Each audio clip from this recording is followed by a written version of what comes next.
This eye works with memory. The more memory you have, the better it sees. No memory, it cannot see.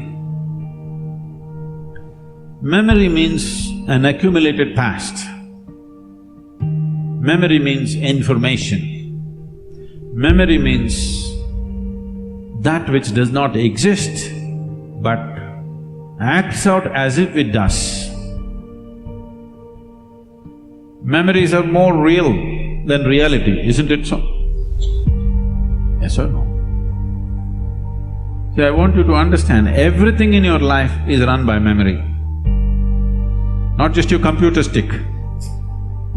Everything in your life. When I say memory, not just what you carry here, your very body is a body of memory. Why, if you eat a banana, it becomes a masculine body, and if she eats a banana, it becomes a feminine body, is simply because of the memory that it contains, isn't it? The information that is stored in this body and that body is different. Same banana, it becomes a man, same banana, it becomes a woman. Same thing, same food if you eat, it is becoming one way.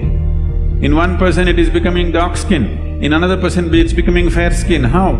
The memory that you carry. Do you remember your great-great-great-great-great-grandfather? You don't. But his nose is sitting on your face. Your body remembers, isn't it? You may not have no idea who it was, but your body remembers even today. 1,000,000 years ago, how your forefathers were, still it remembers, isn't it? So what you call as my body is just a body of memory.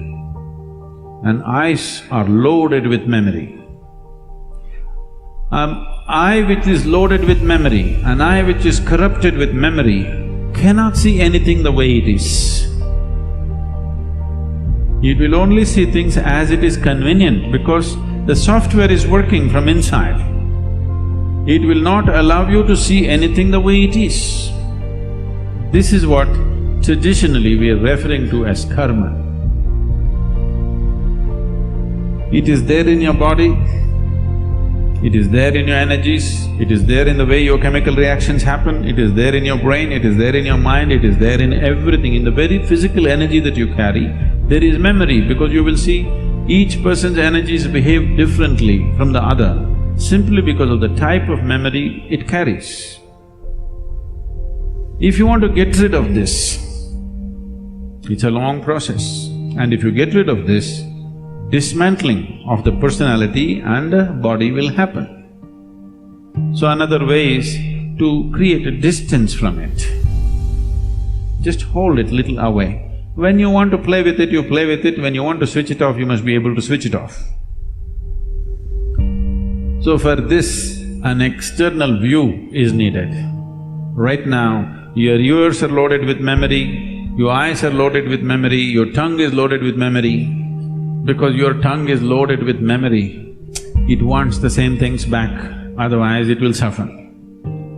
So what being loaded with memory means is, a cocoon of the past is holding you. It will not allow you to even move into the present. A cocoon of the past holds you, and you allow it to do this because it feels safe. It creates a cocoon. There is safety. But in safety, there is also imprisonment. You're really safe if we lock you up in a safe, isn't it? But the problem is you can't get out. That's the whole problem. Walls that you build as self-protection, they also become the walls of self-imprisonment. That is the nature of life. If you lock yourself from inside or outside, it's the same thing. As long as you do not open the door, whether somebody locked you from outside or you locked yourself from inside, there is no difference. Anyway, you're imprisoned, isn't it? At least somebody locked you from outside, you can at least complain and scream. You locked yourself from inside, you can only be depressed. You cannot even scream. At whom will you scream? So this process of what we are looking at is, the memory imprints itself on all levels. right up to the elemental level. From the 5 elements which function here, from just after that, memory's work starts. So when we utter the word karma, it is not one simple formula, or it's not, people are saying theory of karma. We are not talking about any theory. We are referring to a certain reality. Karma means memory. Action and memory. Past action exists only in the form of memory, isn't it so? Yes? Memory, not just what you carry here. Every cell in the body carries its own memory. Why one atom behaves differently from another atom? Though the same ingredients is, it has a memory. A hydrogen atom has one kind of memory, oxygen atom has another kind of memory. Unless you mix them up, they will continue to behave like that. It is in a small circle. You are in a little larger circle. The universe is in a much larger circle, but the same memory rules all of it. So when we said karma, we are not talking about some concept or philosophy. We are referring to a certain reality which is finding manifestation as who you are. The very shape of your body is because of memory. If a bird eats a mango, it becomes a bird. If a worm eats a mango, it becomes a worm. If you eat a mango, you become a human being. Same mango, how many things it's doing, depending upon what kind of memory it carries, isn't it?